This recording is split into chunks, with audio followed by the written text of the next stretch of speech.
Hi everyone, today in this video I am going to show you how you can change navigation button setting or change the back button option in your device Infinix Zero Ultra.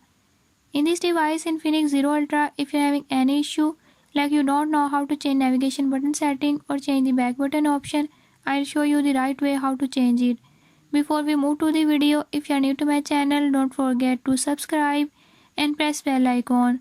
Watch complete video and learn how you can do